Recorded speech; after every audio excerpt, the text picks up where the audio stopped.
Selamat pagi teman-teman di Bloggers dimanapun Anda berada. Eh, Kali ini studio kita kerawan. Kerawan ini banyak maksudnya pemancing. Kedatangan, wah ini kalau mau saya bilang manula ya manula. Tapi kalau bilang senior ya senior. Nah, saya sebetulnya beliau ini adalah sebuah tokoh ya, seorang tokoh di media massa di Yogyakarta. Kalau teman-teman pasti udah tahu lah, namanya Pak Siono. Kalau kayak saya jelas lagi, ya pernah menjabat ketua PBI, ya pernah bekerja di sebuah media besar di Jogja gitu.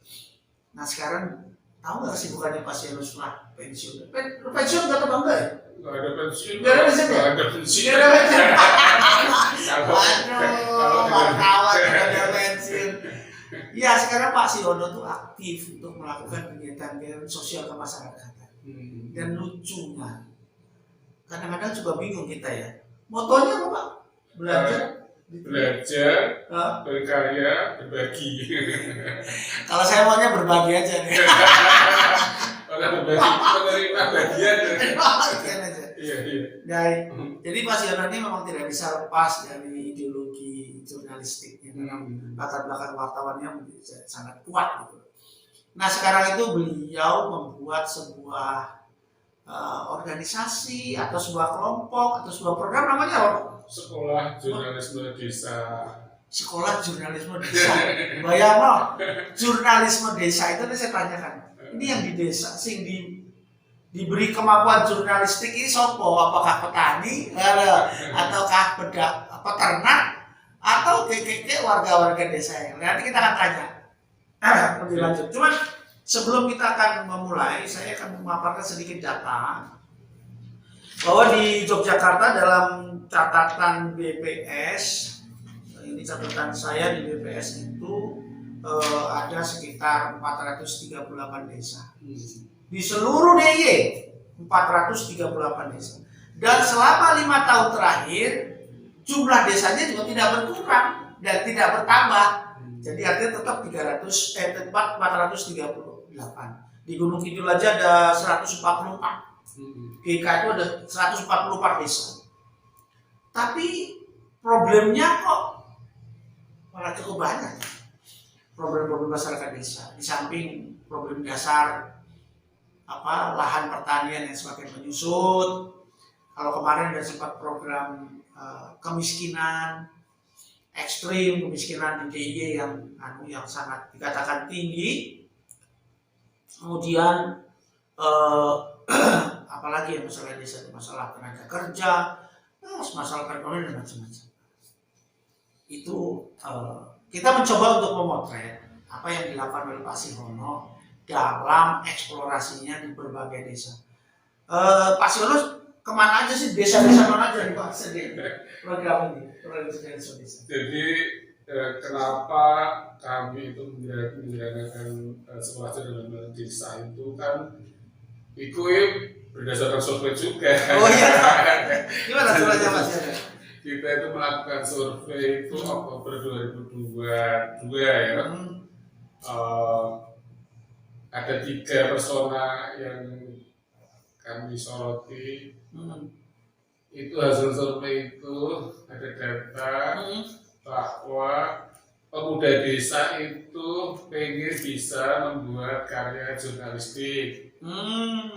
Terus kemudian yang kedua, aparat desa khususnya lurah itu pengen ada media yang bisa mempublikasikan potensi desanya. Terus yang ketiga, kami ini kan membuat media juga. Miradesa.co yang namanya Miradesa ya. Yang fokus ke desa itu membutuhkan konten tentang desa. Jadi kami kan nggak bisa bayar reporter yang sekarang makan itu. Akhirnya kan memanfaatkan dalam tanda petik anak-anak muda desa itu. Terus kemudian kami itu sudah melaksanakan di 4 tempat. Jadi di Kulon Progo, itu di Lepen, Salamrejo, terus kemudian di Kabupaten Bantul itu di Mangunan, terus kemudian di Gunung Kidul itu di Stodil Tani di mana itu Gunung Kidul. Gunung Kidul lah. Ya. Terus kemudian yang di Sleman itu di Beksi lah. Beksi. Setiap pelaksanaan itu kan ada sekitar 25 peserta dan itu anak-anak muda desa. Kenapa anak-anak muda desa itu yang tadi dikemukakan soal berbagai persoalan yang dihadapi oleh desa itu saya yakin akan bisa dipecahkan oleh anak-anak muda. Oh gitu. Jadi masalah persoalan desa itu Semua persoalan desa itu aku berharap anak-anak muda itu bisa. Tapi untuk bisa memecahkan persoalan itu, saya menawarkan proposisi nilai terhadap anak-anak muda itu. Ada 3 hal. Yang pertama itu belajar, berkarya, berbagi. Belajar apa? Belajar bagaimana mengenal potensi desa masing-masing itu loh. Karena kalau kita nggak belajar kan kita nggak tahu potensi ini penghasil berapa, ini penghasil daging sapi atau kambing. Itu kalau dia nggak belajar kan nggak tahu. Terus kemudian berkarya, karena bidang saya itu jurnalistik, ya berkarya jurnalistik. Karena jurnalistik apa? Ya kan kalau sebetulnya kan tentunya iso teks itu berita, no suara, podcast ini kan suara. Terus kalau gambar foto, perpaduannya itu yotek, gambar, terus kemudian suara itu video, terus itu grafis. Dan teman-teman itu kalau tidak hanya berhenti pada belajar, tapi gayo karya, terus kemudian dibagikan ke berbagai khalayak. Jadi berbaginya sekarang itu nggak usah bingung. Sekarang kan tidak harus terpaku pada media-media mainstream ya. Jadi bisa berbagi lewat selain media portal berita yang mainstream itu juga iso mengenai desa, sistem desa, juga bisa memanfaatkan media sosial, iso nang YouTube, Twitter, Instagram, TikTok dan yang lainnya. Jadi sangat terbuka untuk mempublikasikan potensi desa. Ini menarik teman-teman sekalian. Jadi Pak Siono ini menghimpun potensi anak muda ya Pak? Orang tuanya kayak ada juga ya? Ada aparatur di desa itu ada yang ikut. Tapi saya berharap memang jujur aja saya punya harapan besar terhadap anak muda ya? Karena orang tua ini harapannya sini. Baik teman-teman, satu hal yang menarik. Jadi gini, yang dilakukan oleh Pak Siono dengan jurnalisme desanya adalah bagaimana menghimpun potensi anak muda untuk memotret keadaan desanya, termasuk pada permasalahannya, sehingga muncullah itu, sehingga dibagikanlah, sehingga akhirnya akan ada solusi pemecahan bagi masyarakat, bagi permasalahan desa tersebut. Pak Siono, aku tanya itu. Gini, pertanyaan saya adalah antusiasmenya warga itu gimana? Ya, ini karena saya sudah melakukan ya bisa mengetahui. Saya itu kan pesertanya kan dibatasi 25, tapi yang daftar itu di Sleman sampai 50 ya, 50 lebih. Akhirnya ya udah kita toleransi 25 tambah 5, 30. Jadi itu antusiasnya tinggi, cuman memang untuk mau berkarya itu, mau belajar, mau berkarya, mau berbagi itu memang harus terus didampingi. Gak bisa satu kali pelaksanaan terus dicul itu enggak. Jadi memang harus dikawal. Terus kebetulan kan saya pantau teman-teman itu memang mau ide untuk bertemu bedah karya gitu. Jadi temu alumni sekolah jurnalistik desa. Jadi itu di temu alumni itu nanti kita tanya peserta itu sudah membuat karya belum, topiknya apa, bentuknya seperti apa, kamu upload di mana, terus nanti kita bicarakan bareng-bareng itu. Nanti diskusikan ini kok topiknya ini orang kayak tadi kan udah bisa, ini kok. Jadi kan yang di desa itu ada 3 pilar kemandirian desa. Oke. Yang pertama itu terkait dengan politik dan pemerintahan desa. Jangan sampai anak muda nggak ngerti ini pilkades, ini piye, aturannya piye, terus kemudian juga dum-dum apa terus orang ngerti, itu ngerti ini. Terus kemudian pilihan yang kedua itu terkait dengan perekonomian, ono BUMDes, ono wisata desa, ono UMKM, pokoknya yang terkait dengan perekonomian lah. Urusannya duit kayak gini, kesejahteraan ini. Terus yang ketiga itu soal data. Jadi pendataan itu sangat lemah di desa-desa itu. Ada sistem informasi desa, ono website desa, tapi di desa ini wis iki program digawe portal, digawe website, biayanya mahal-mahal, tapi ora diurusi. Karena apa? Yang membuatkan itu hanya membuatkan anunya template-nya aja, contohannya. SDM itu disiapin. Nah kita itu tentu sih ke sana agar SDM itu memang benar-benar bisa digunakan untuk itu. Jadi ada 3 pilar. Jadi nanti belajarnya di situ di apa di 3 hal itu. Terus nanti itu dibuat karya. Ya, teman-teman sekalian, ini menarik ya, bahwa sebenarnya dari hasil kerja program dari Pak Sihono ini, bahwa desa itu sebetulnya memiliki macam-macam potensi dan memiliki sebetulnya peralatannya, katakanlah perangkat-perangkatnya juga sudah cukup maju gitu. Terbukti tadi Pak Sihono cerita ada webnya, sudah dilatih untuk membuat web. Webnya ada, tapi nggak jalan ya Pak. Kosong itu. Itu karena, nah inilah yang sebetulnya sedang dikejar oleh programnya Pak Sihono dengan namanya jurnalisme desa, di mana fasilitas-fasilitas sudah diberikan itu bisa diberdayakan, dimaksimalkan sehingga mampu memberikan informasi yang cukup jelas mengenai keadaan desa setempat, termasuk permasalahan-permasalahannya yang ada. Kalau soal antusias, mungkin antusiasnya banyak, tetapi persoalannya bukan hanya di antusias ya Pak, tapi persoalan pendampingan ya Pak. Iya, pendampingan karena gitu ya? konsistensi di anak-anak muda desa. Oh tadi untuk ini ya. Jadi soal pendampingan itu. Kami itu siap karena itu pengabdian kami. Kami itu kan saya khususnya itu kan sejak lulus kuliah sampai sekarang ini kan di dunia jurnalistik ya iso kemana-mana. Ada kan yang iso, armen politik yang iso, ada di caleg yang didaftar ke. Partai rasa pilih, satu duit sudah duit.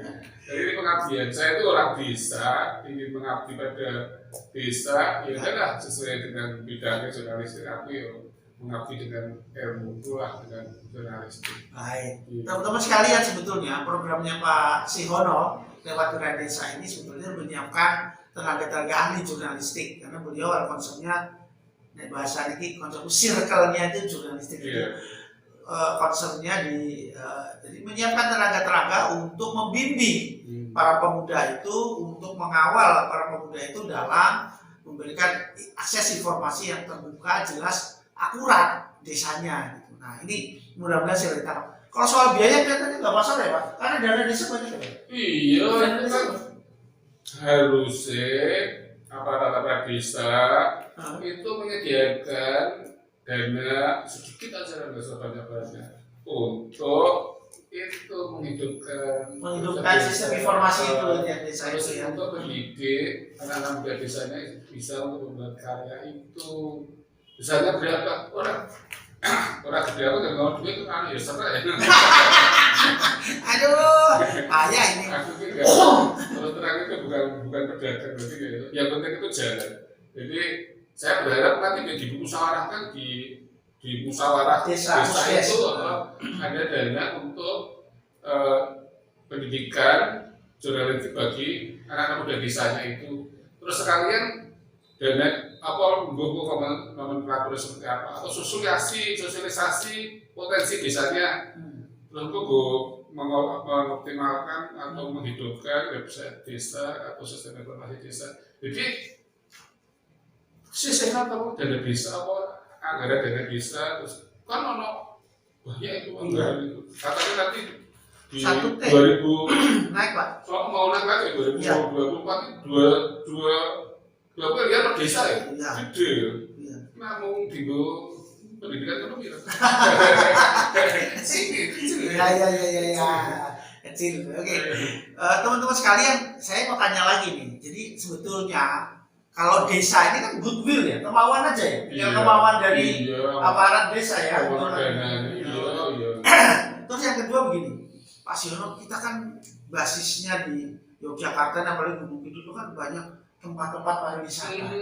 Itu menurut Pak Siono apa sebetulnya harus diterapkan pemerintah desa yang memiliki kawasan wisata, mungkin tujuan wisata, mungkin tidak hanya pantai tapi ada desa budaya, ada desa apa segala macam kan banyak juga. Sebetulnya ini penting nggak Pak sistemnya seperti ini?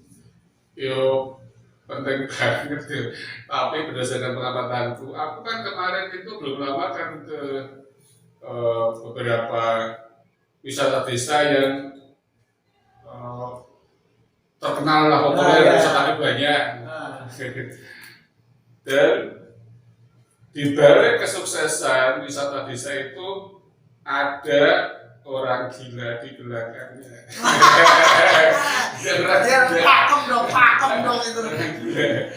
Orang gila itu memang sayangnya orang gila ini bukan aparat pemerintah, sayangnya orang gila itu orang swasta yang dia mau bekerja keras, buatin tulang, berkorban pikiran, tenaga, bahkan uang untuk berbuat sesuatu agar wisata desanya itu memang benar-benar itu ya harusnya itu dana-dana desa itu disalurkan lewat orang-orang seperti itu yang memang benar-benar orang gila itu. Gila ya?